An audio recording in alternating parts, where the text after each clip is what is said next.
Կադրում Նարեկ Բաղդասարյանն է, նախկին ժամկետային այսօր պայմանագրային զինծառայող է, Պաշտպան հայրենիաց ծրագրի առաջին սերնդի գերազանցիկը։ Մինչև պայմանագրային դառնալը եղել եմ ժամկետային զինծառայող, պայմանագիրը կապելուց եղել եմ 5 ամսվա զինծառայող։ Ծրագրին միանալուց հետո տեղափոխվել եմ ուսումնական զորամաս, անցել եմ պատրաստություն։ Զինվորական ծառայության առաջին ամիսներին միացավ առաջարկվող ծրագրին ու ուսումնական զորամասում անցավ ատեստավորման պատրաստությունը։ Ամենօրյա հագեցած մարզումներ, տեսական, գործնական դասեր, որոնք եզրափակվեցին ամփոփիչ վճռորոշ քննություններով։ Քննությունները եղել են 4 առարկաներից՝ կրակային, ֆիզիկական պատրաստություն, շարային և տեսական։ Բոլորը հանձնել եմ գերազանց գնահատականներով։ Նարեկն այն բացառիկ տղաներից է, որ հիացրել է ատեստավորող հանձնաժողովին, ամենաբարձր գնահատականին արժանացել, առաջ անցել մյուսներից։ Հրաձգությունից ստացել եմ գերազանց գնահատականը,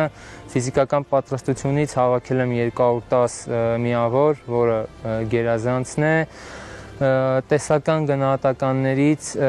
տեսական քննությունից 50 հարցից 50-ին պատասխանել եմ ճիշտ,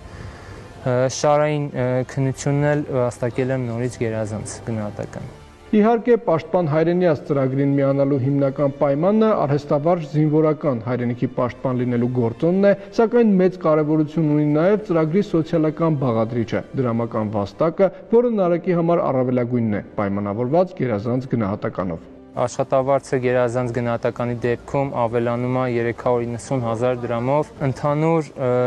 դառնում է 550-ից 600,000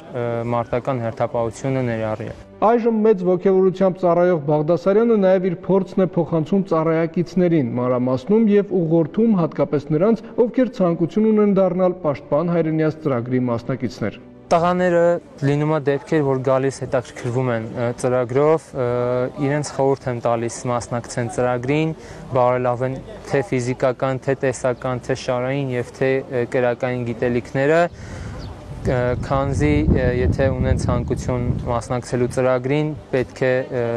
ձգտեն գերազանցին։ Զինվորական ծառայությունն ու հատկապես դիրքերում հերթապահությունը կարևոր դասեր են տվել զինվորին, պահպանել անվտանգության կանոնները, միջանձնային կանոնադրային հարաբերությունները։ Ծառայությունը կազմակերպում եմ առաջին հերթին կարգապահությամբ, եթե չլինի կարգապահությունը, ոչ մի բան չի լինի։ Երկրորդ հերթին, եթե գտնվում ենք մարտական հերթապահության ժամանակ,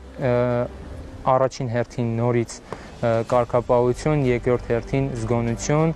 մարտական հոգին միշտ բարձր։ Մի քանի ամիս է արդեն ծառայում է այս ծրագրով, բնակավայրին մոտ պարբերաբար մարտական հերթապահություն իրականացնելով, ճիշտ այնպես, ինչպես ակնկալում էր։ Մարտական հերթապահության ժամանակ գտնվում եմ մարտական հերթապահության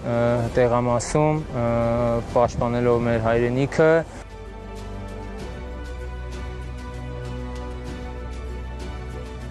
Կրտսեր սերժանտը չի բավարարվում գրանցած հաջողությամբ, շարունակում է գիտելիքն ու հմտությունը ավելացնել գերազանց ցուցանիշները մշտապես պահելու համար։ Չեմ սահմանափակում գերազանց քննությունները հանձնելով, ես կոփում եմ ինձ ամեն օր, թե ֆիզիկական պարապմունքներով,